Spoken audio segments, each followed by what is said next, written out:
Uang yang sudah terbuang-buang dan lain-lain itu pastilah ya banyak lah perjuangannya. Cuma aku emang pertama kali mau launching I Love Network tuh aku nggak pengen setengah-setengah, aku pengen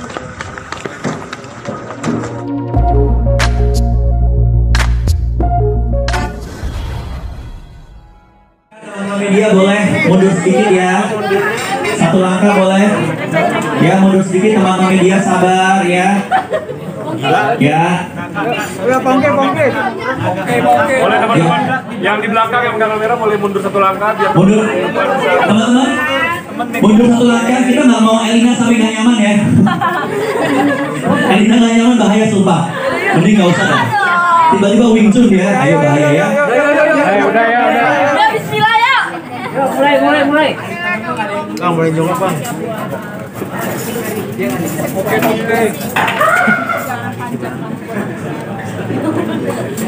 Jadi emang yang tadi aku bilang ini perjalanan 1,5 tahun persiapannya sampai akhirnya bisa launching mungkin sekitar 2 tahun ya sampai kita bisa soft launching sekarang. Tidaklah waktu yang singkat, tapi aku percaya bahwa ini semua berkat kerja keras dan juga kerjasama dari One ID Entertainment juga. Ya maksudnya sebagai partner aku mereka banyak support juga. Ditambah support dari aku bilang tadi sahabat-sahabat aku yang kayak pas aku pertama kali bilang aku mau bikin program-program langsung pada ayo. Jadi kayak emang aku percaya saat kita memberikan hal yang baik pada orang lain pasti kita selalu mendapatkan yang baik. Will ini impian. Kita mungkin membangun.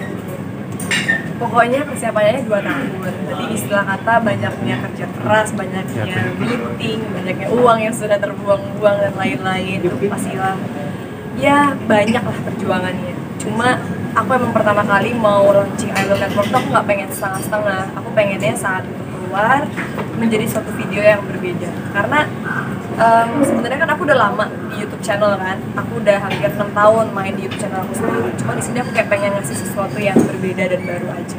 Ini kan rilis pas bulan Ramadan, ada episode khusus Ramadan sama Lebaran. Kalau episode khusus untuk yang kayak bener-bener spesial Ramadan sih kita tidak ada, karena semua program itu yang kayak tadi aku bilang mereka tuh punya konsep dan temanya masing-masing ya kan. Dan kebetulan kita juga syutingnya ada beberapa yang udah lama banget juga. Tadi aku bilang kita udah persiapannya panjang, jadi kalau sekarang kayak tiba-tiba kalian lihat ini, mungkin sebenarnya ini udah lama banget kita syutingnya, mungkin udah lama banget kita produksi. Wilona, ini salah satu pencapaian kamu yang kamu impikan juga nggak sih dalam hidup kamu nih, bikin sebuah? Bisa dibilang kayak salah satu impian yang menjadi kenyataan ya. Aku emang dari dulu mikir pengen banget punya satu wadah di mana sama teman-teman aku semua kita bisa kerja bareng, kita bisa bikin karya bareng, tapi tetap nggak jauh-jauh ya melibatkan fans-fans aku sih, fans-fans aku dan juga fans-fans teman-teman aku. Emang dari dulu tuh impian aku kayak gitu. Karena aku kayak ngerasa tanpa adanya fans di luar sana, tanpa adanya support dari teman-teman, tanpa adanya teman-teman media, kayaknya nggak mungkin Indonesia Wilona ini kan.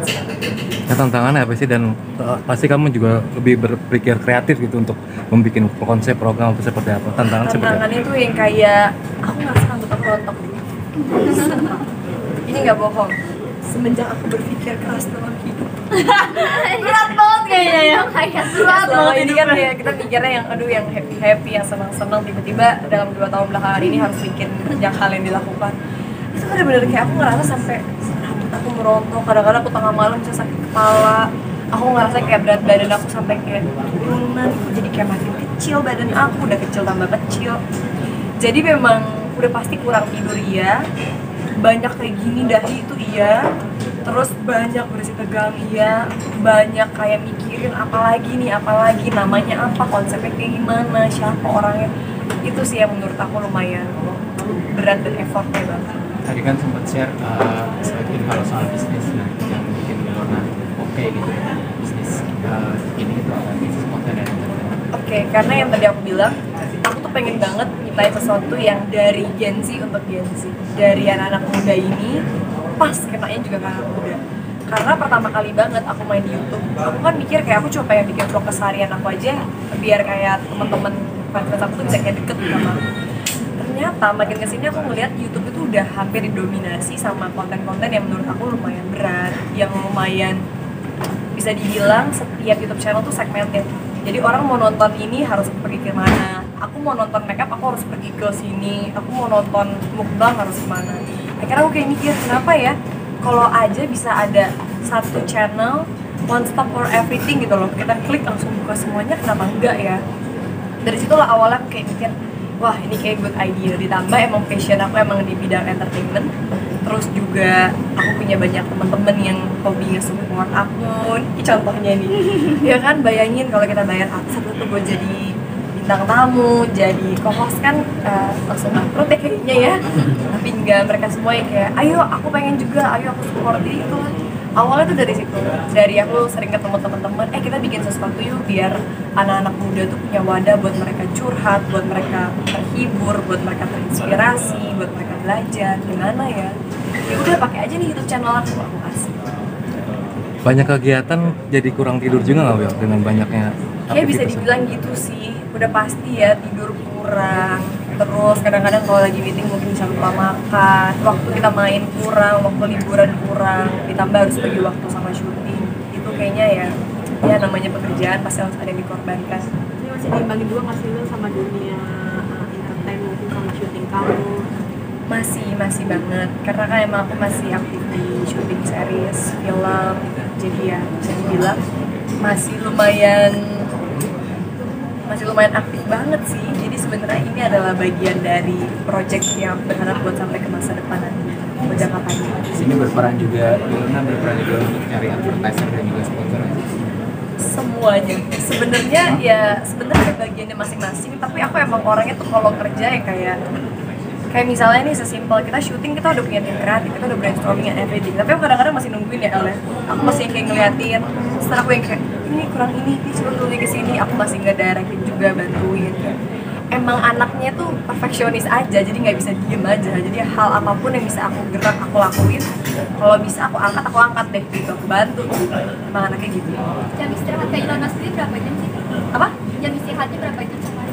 Biasanya Harus 8 jam. karena kerja terus. Pengennya 8 jam, tapi gara-gara kerja terus nih ya 6 jam masih oke lah. Soalnya kalau lagi syuting paling ada pagi banget, jam 7 pagi ya 5 jam, 4 jam setengah lah. Apa ini jadi pencapaian di karir kamu seperti apa sih? Mungkin kalau di karir aku bisa bilang kan perjalanan aku juga udah cukup panjang, nggak bisa dibilang kalau ini cuma sebagai pencapaian karir sih. Tapi mungkin aku ngerasa ini kayak improvement dari aku yang dulu seorang diri gitu kan di entertainment. Sekarang aku punya networking di mana bisa ngumpulin semua orang kita jadi satu nih, juga bareng. Pengalaman dari Bella sama Elena kerja sama bareng Wilona di Rajin Baru ini seperti apa? Terus ini pas puasa tuh nabung konten juga nggak? Misalnya jadwal puasanya? Siapa dulu? Oke, jadi kalau kerja sama Kak Wilona tuh seru banget ya, karena kayak kita sama-sama pemikirannya juga sama, terus habis itu untuk ngobrolnya juga nyambung, dan Kak Wilona tuh orangnya kayak gimana dia tuh bener-bener orang yang terima pendapat dari orang lain untuk ngemajuin dirinya juga gitu. Jadi kayak seru banget sih menurut aku. Dan kalau di puasa ini ada beberapa jadwal juga, jadi udah kita jadwalin kayak ntar tanggal berapa gitu untuk yang di program aku sama Kak Wilo. Itu juga santai aja sih sebenarnya puasa, karena kayak aku puasa tetap kerja, jadi kayak ya udahlah seru aja gitu. Kalau aku sendiri juga gitu sih sama. Sebenarnya kayak menjadi suatu kebanggaan juga sama buat aku, karena bisa kerja sama Wilo akhirnya, bukan cuma liburan doang yang bareng, tapi bisa kerja bareng juga gitu. Terus udah gitu kemarin juga emang aku sama Wilo udah sempet bikin konten baru lagi, dan mudah-mudahan bisa cepet tayang ya Wil, yang jam 12 malam itu ya. Dan nanti juga kita bakalan ke beberapa daerah juga sih buat bikin konten jam 12 malam ini, karena mungkin kalau di Jakarta aja kayak kurang tertantang gitu. Jadi kayak kita akan ke luar Jakarta. Menunjukkan toleransi di antara kalian gimana sih Toleransi itu karena gini, sebenarnya kan Fahira dan Elia tuh puasa kan, even lagi syutingannya mereka puasa. Jadi kayak aku berusaha buat kalau lagi syuting di bulan puasa senyaman mereka aja, apapun yang misalnya mereka nyamannya, kayak oke, kita istirahat bentar, lagi istirahat, kita mau syuting kita syuting, karena kerja sama temen tuh enaknya. Jadi aku bisa kayak ngerasa ya udah yang nyamannya kalian, karena kalau kalian happy pasti hasilnya tuh outputnya akan kelihatan beda. Jadi udah makanya kita nggak pernah ada problem ya. Nggak pernah Selalu kayak enak aja. enjoy. Enjoy aja. Malah kadang-kadang kayak kita suka yang kayak tiba-tiba mikirin ide bareng on the spot nih kayak gimana kalau idenya gini ya. Jadi kayak aku ngerasa semuanya jadi kayak talk aktif gitu ya. Iya. Buat pacar gimana sih nih? Pacar siapa? Astaga. Spesial nih. Masalahnya aku kan belum punya pacar ya. Kalau kalian gimana support dari pacarnya masing-masing? Aku mah oke aja. Ini benar-benar ya pertanyaan ini. Kalau sendiri doang ya belum kan? Sabar ya Umi ya. Gak apa-apa kok, ntar carinya. Tambah rontok nih rambutnya. Ini rambut penampilan baru apa? Kenapa dibiruin? Oh jadi sebenarnya rambut ini karena buat film terbaru aku. Jadi ya di film ini aku ceritakan jadi anak depresi gitu, yang krisis jati diri ya, yang dimana masih mencari jati dirinya gitu. Jadi ya bisa dibilang untuk tutupan peran aja. Nyata nggak sih lu dengan rambut yang warna biru jagoan neon? Sini banyak kadang-kadang biru apa kayak gitu yang lebih bagus.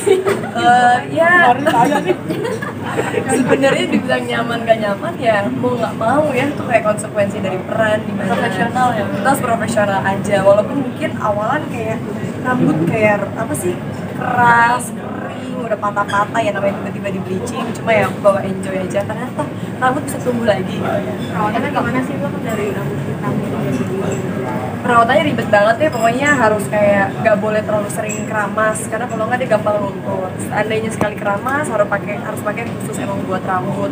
Terus harus banyakin vitamin sama serum karena kalau nggak kayak abis deh rambut aku. Oke, sebentar lagi Wilo akan bikin serum untuk kamu seperti ini. Jadi kamu ada inspiratif banget nih, jadi anak muda inspiratif kayak kamu membagikan kisah kamu dari yang Tuh bener kan? nol Kan waktu lagi. sampai sekarang udah bisa membangun diri sendiri itu seperti apa sih? Perjuangannya seperti apa sekarang? Oke, jadi emang perjuangannya tuh nggak lah mudah. Aku yakin tapi namanya perjuangan pasti gak ada yang mudah sih ya.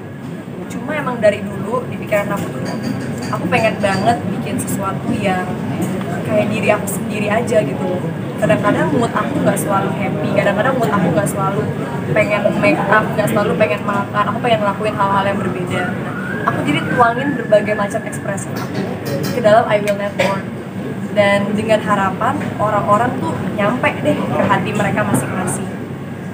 Karena kan emang aku berawal juga dari nol, di entertainment dari nol. Dan saat aku lagi membangun sesuatu mungkin bisa dibilang ini dari nol juga dan harapannya mudah-mudahan bisa menjadi something. sebenarnya dari daerah juga kan dari juga kesempatan rumahnya di Banjarmasin ini segala Ya ampun, iya kemarin kaget tiba-tiba viral di TikTok rumah jadul aku. Ini ada bapak-bapak di depan rumah aku gitu dan di rumah lu bilang dulu. Siapa sih dulu cerita masa kecil Milona di Banjarmasin dengan rumah yang cukup sederhana seperti apa sih? Oke, kalian nggak apa-apa duduk di sini kelamaan Atau nungguin. kita ke sananya aja. Mereka udah belum? Soalnya dia mau nanya aku sendiri kan, biar nggak kasihan. Ya, nggak apa-apa, gini aja ya. Makasih ya. Thank you, El. Thank you